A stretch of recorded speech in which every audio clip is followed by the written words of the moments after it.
Hola chicos, ¿cómo están? Espero se encuentren bien. El día de hoy vamos a iniciar con una clase muy importante y creo que es un tema primordial para tu examen. El año que lo quieras hacer, siempre van a preguntar hipertensión arterial. Bueno, hablemos de la definición y la fisiopatología. La definición como tal nos habla sobre una elevación persistente de la presión arterial arriba de 140/90 medida en un consultorio. Ahora, recuerden que aunque tengamos esta cifra, es una definición operacional que nos marca la guía, pero el diagnóstico lo tenemos que realizar mediante un mapa o el AMPA, que lo vamos a hablar más adelante. Y bueno, ¿cómo vamos a medir la presión arterial? La presión arterial va a ser una fórmula del gasto cardíaco por las resistencias vasculares periféricas. Eso se lo dejamos como punto clave por si se los llegan a preguntar en el ENAR.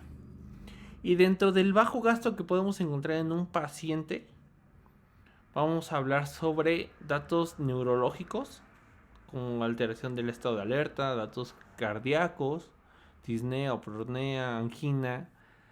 En lo renal, pues vamos a tener oliguria. Y hemodinámico, pues vamos a tener una paciente con hipotensión, que en este caso vamos a presentar una presión arterial media menor de 65 al milímetro de mercurio o un lactato mayor a 2. Pero quiero que se queden primero con la definición. Y bueno, viendo un panorama sobre cómo se encuentra, pues sí, la hipertensión arterial en México, nos habla que el 25.5% de personas adultos mayores a 20 años viven siendo hipertensos, ¿sale? Es un dato muy importante. Y aquí pues vemos cuánto le representa de costo económico a los institutos, ¿no? Que en este caso sería el IMSS, que es el 6.8% del presupuesto total. Y acá nos dice, menos del 20% de la población total con hipertensión en México está diagnosticada, tratada y controlada. Entonces esto es un punto clave para el ENAR. Dentro de esto, pues la epidemiología nos dice que el 39.1 tiene la prevalencia aquí en México. Del 25.5 millones de portadores, solamente 40 desconoce su diagnóstico, ¿sale? Y el 50% de los diagnosticados pues reciben tratamiento y de ese 50 pues el 50% solamente están tratados y controlados. Entonces pues sí es un dato muy importante. ¿Cómo vamos a poder diferenciar si es primaria o secundaria la hipertensión? La primaria pues siempre va a ser en la mayoría de los casos. Tenemos que ver mucho los factores de riesgo en lo que va a ser en una hipertensión primaria. Pues la edad, que sea hombre, sedentarismo, obesidad, consumo de alcohol, consumo de, ¿cómo se llama? De sal, que fume, dislipidemias, etcétera, ¿no? Y obviamente el curso va a ser gradual y asintomático. Ya van a sentir síntomas cuando ya haya avanzado la enfermedad. Y en la hipertensión secundaria, ¿en quién tenemos que echarles un ojito más que nada? Nuestra red flag va a ser personas menores de 40 años y que haya sido un inicio brusco de la nada. Acá, ¿qué vamos a hacer? Pues ver cuáles son las causas secundarias más comunes, si son renovasculares, displasias fibromusculares en jóvenes, pacientes con hiperaldosteronismo, pacientes con SAOS, medicamentos, tiroides o feocromocitoma. Entonces, aquí les diría, básense en las primarios. ¿Cuáles son la etiología y los factores de riesgo? Como le habíamos hablado hace rato. La etiología primaria pues siempre va a ser esencial, ¿no? Y ver los componentes fisiopatológicos, que va a ser el sistema nervioso simpático, el sistema renina-angiotensina aldosterona, que esto nos lo explican siempre en la carrera, y tu volumen plasmático, cómo hace la regulación renal. ¿Y cuáles van a ser los factores de riesgos importantes que tenemos que ver? Primero la edad, ¿sale? Obviamente a mayor edad, mayor riesgo. Obesidad o sobrepeso. Esto nos va a dar a que va a aumentar la presión arterial. La raza. Va a ser más común y más severa en inicios tempranos en una raza negra. La dieta, como ya habíamos dicho, si tiene un consumo mayor a 3 gramos de sal al día o de cloruro de sodio. Pues sus alcoholitos, ya sabemos que el hombre tiene que tomar lo que van a ser mínimo 14 unidades y la mujer 8. El sedentarismo, pacientes que fuman, dislipidemia y la diabetes. Entonces siempre están ver todos estos factores de riesgo que nos puedan venir en el ENAR o en un examen. ¿A quién le vamos a hacer tamizaje? ¿A quién sí y a quién no? Personas mayores de 40 años con factores de riesgo. ¿Cuáles? Los que ya habíamos hablado. Y va a ser anualmente. Y pacientes de 18 a 39 años vamos a hacer un chequeo de 3 a 5 años. Siempre y cuando reporten su presión normal, ¿sale? Menor de 130/80 y sin otro factor de riesgo. Si no, pues lo vamos a hacer anual. ¿Cómo tenemos que hacer la técnica correcta? Pues es muy sencillo. Vamos a tener al paciente sentado cómodamente en alguna silla, en un lugar tranquilo por al menos 5 minutos, sin haber fumado, sin haber tomado café, sin haber hecho ejercicio. Si te hizo ejercicio, que sea al menos hayan pasado 30 minutos como tal. De ahí una posición en la espalda, pues va a estar recargadito, el brazo va a estar apoyado y los pies en el suelo. Posteriormente, pues vamos a poner lo que va a ser nuestro brazalete. Nuestro brazalete, el tamaño normal va a ser de 12 a 13 centímetros de ancho y 35 de largo. Va a ser como el estándar, ¿sale? No poner ni brazaletes más chicos ni brazaletes más grandes. Y la medición se realiza en 2 mediciones separadas por 1 a 2 minutos y se tiene que hacer en ambos brazos. Ahora, si encontramos una diferencia de una presión arterial sistólica mayor a 15 milímetros de mercurio entre ambos brazos, tenemos que sospechar que tiene una enfermedad ateromatosa y pues esto nos da mayor riesgo cardiovascular. ¿Cómo vamos a realizar el diagnóstico? Fíjense que yo al inicio tenía también algunas dudas ahí, pero va a ser muy claro, práctico, sencillo. Ya habíamos hablado sobre la definición, ¿no? Una elevación persistente de la presión arterial mayor de 140/120. Va a ser de inicio en consultorio, pero no va a ser confirmatorio. ¿Cómo lo vamos a hacer confirmatorio? Con el mapa, ¿sale? El AMPA nos puede servir, ¿sí? Pero en el AMPA que va a ser domiciliario tiene que ser una elevación de la TA mayor de 135/85. Nos dice promedio de emisión por 7 días, 2 en la mañana y 2 en la tarde, descartando el primer día. Eso es lo que yo creo que regularmente todos hacemos. Yo a mis pacientes así los mando. Tómese la presión en la mañana y en la noche por 7 días y de ahí vamos viendo. Pero lo correcto es el mapa, ¿sale? El monitoreo ambulatorio. En este caso, pues vamos a ver que tengamos un promedio en 24 horas, una elevación mayor de 130/80. Si es diurno, 135/85, y si es nocturno, mayor de 120/70. Eso nos va a ayudar mucho. Entonces recordar que el gold estándar pues va a ser el mapa. ¿Cuáles son los conceptos claves o que nos puede ayudar a confundirnos?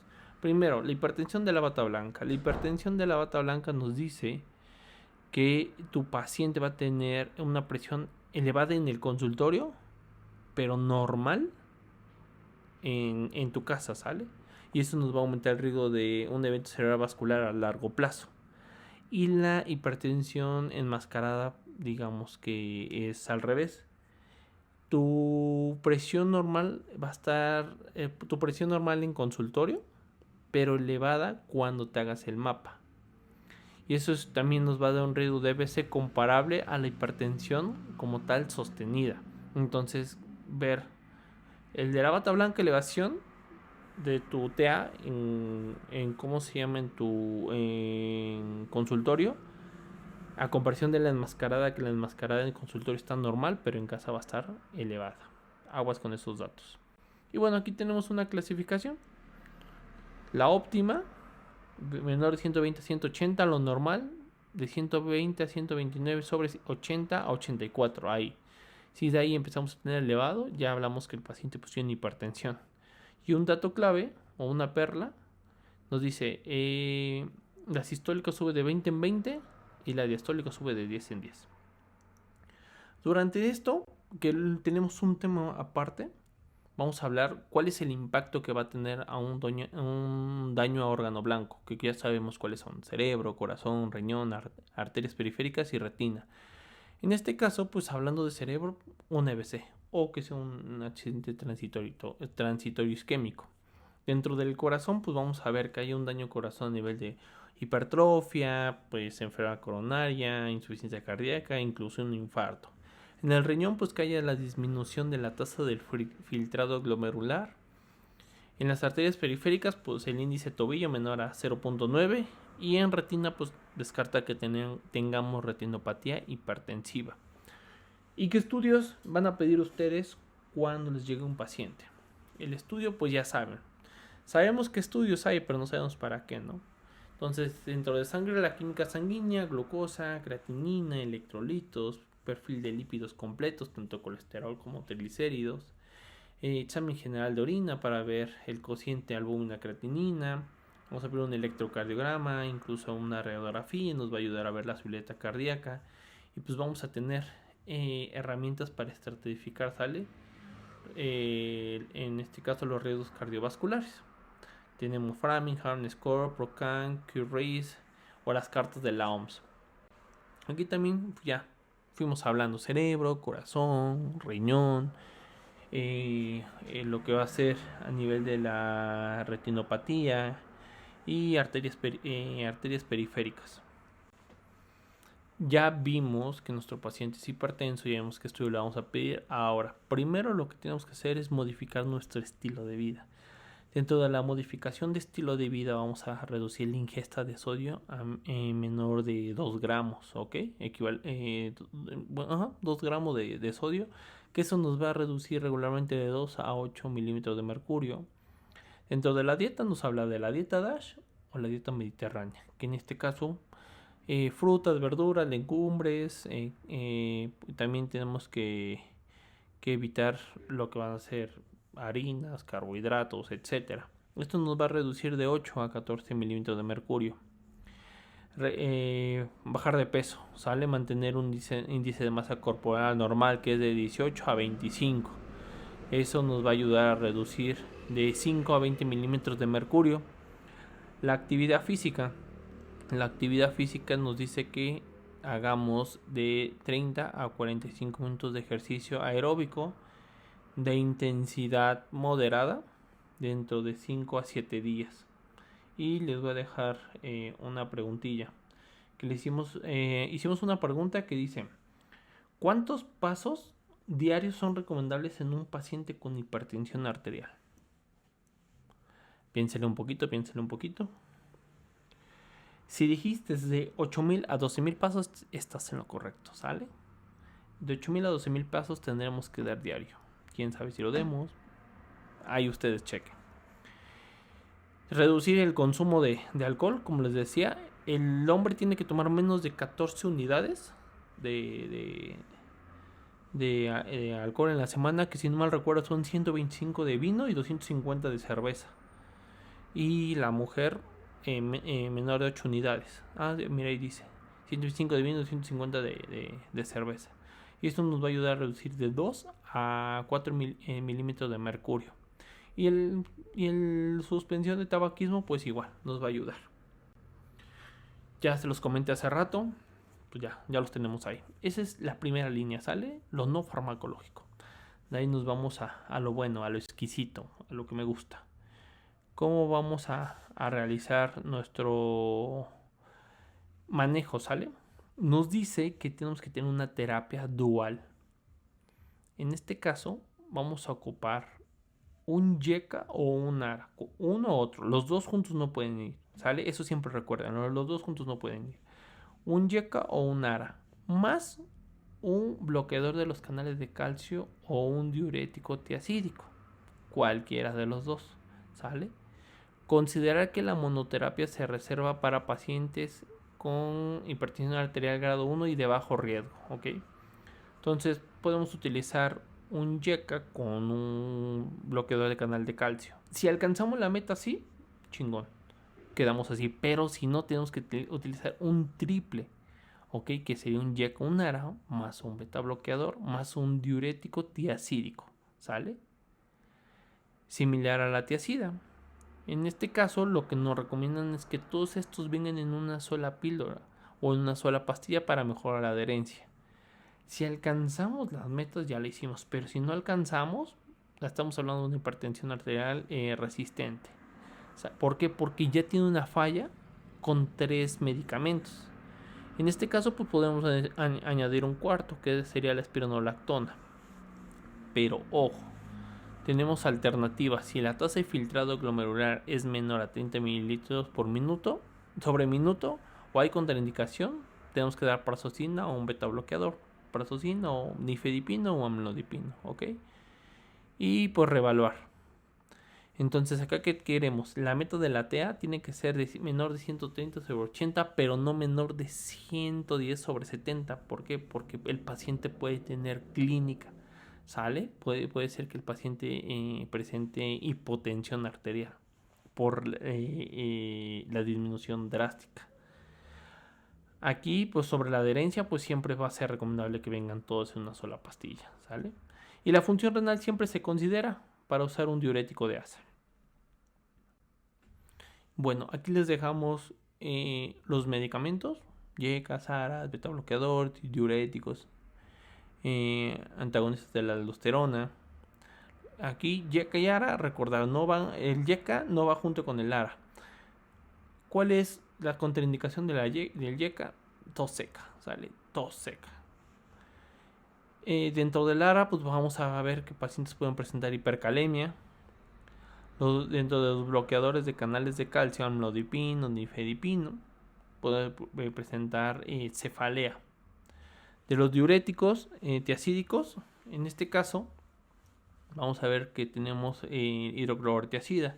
Dentro de la clorotiazida, pues la contraindicación sería que tuviera una tasa de filtrado glomerular menor a 30. Y dentro de la espironolactona, pues ver que los efectos adversos pueden ser pacientes que les dé hipercalemia. Recuerden también que vamos a tener casos muy especiales. Pacientes con diabetes nos dice que tenemos que iniciar con un YECA o un ARA, ya que es nefroprotector, ¿sale? O requerir la terapia dual, combinación con un beta bloqueador o diurético. En los pacientes con una enfermedad renal crónica, el tratamiento igual va a ser un YECA o un ARA para reducir la albuminuria y ver cómo vamos a dar el manejo con diuréticos. Si es una tasa de filtrado glomerular menor a 30, en lugar de un tiacídico vamos a cambiar por un diurético de asa, que en este caso será la furosemida. Y la espironolactona está contraindicada en pacientes con tasa de filtrado glomerular menor a 30.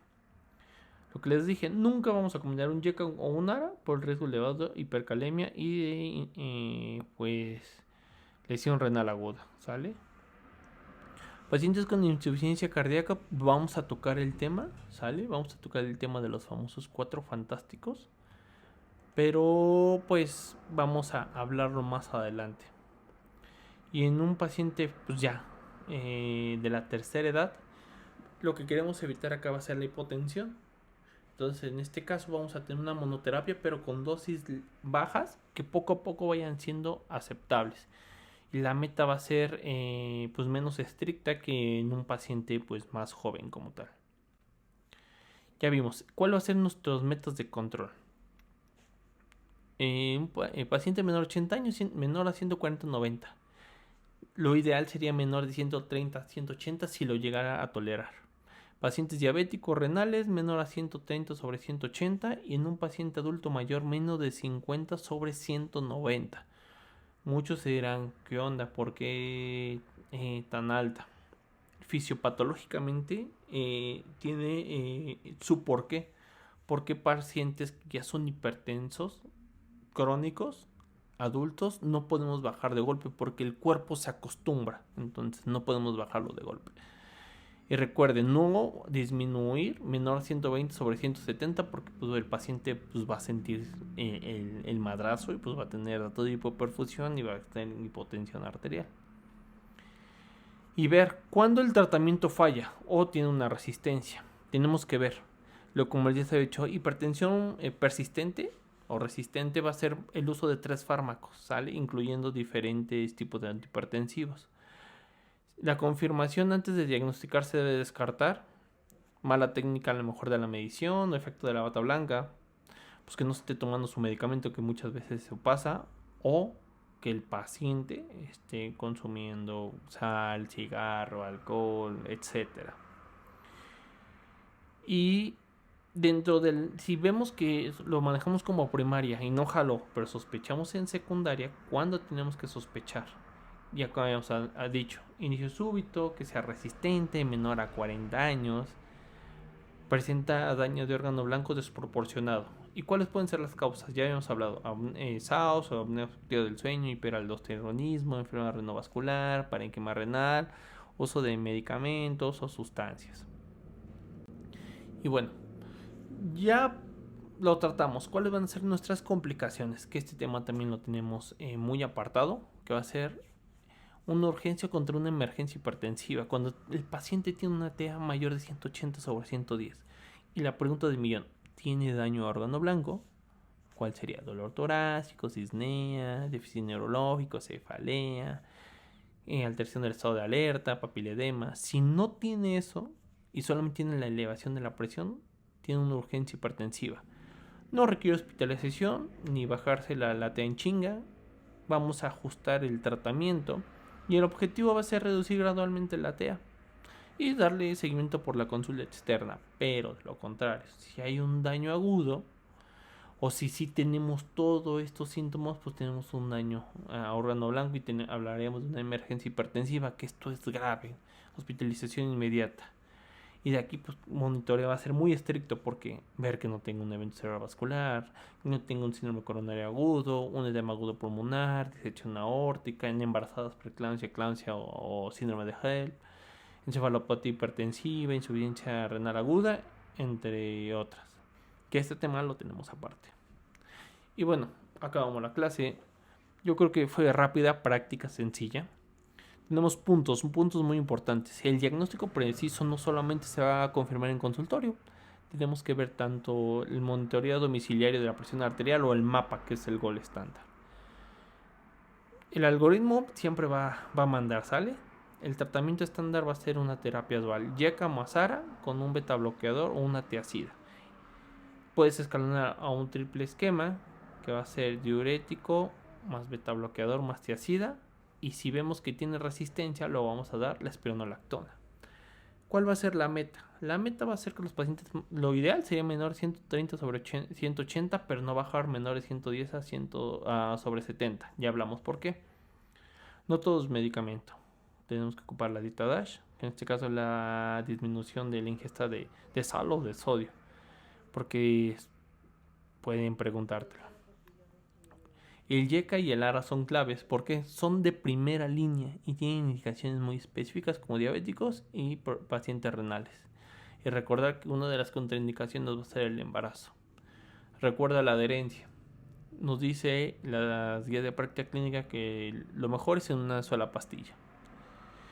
Saber diferenciar la crisis, una urgencia hipertensiva a una emergencia hipertensiva. ¿Sale? La urgencia, elevación del ATA, sin daño a órgano blanco, a comparación de la emergencia que sí va a tener daño a órgano blanco. Y bueno, si tenemos una sospecha secundaria, ver que el paciente sea joven, que sea súbito y que tenga resistencia a la hipertensión arterial a pesar de los fármacos, y siempre sospechar en alguna enfermedad secundaria como SAOS, hiperaldosteronismo, enfermedad renovascular. Pues bueno, espero les haya gustado. Creo que fue práctico, sencillo. Es algo que tienen que leer y que tienen que dominar, porque esto sí o sí le van a preguntar en el ENAR. Y si lo dominan y tienen todas buenas, creo que ya están del otro lado, chicos. Eso sería todo y espero que les haya agradado. Nos vemos en la siguiente clase. Un saludote.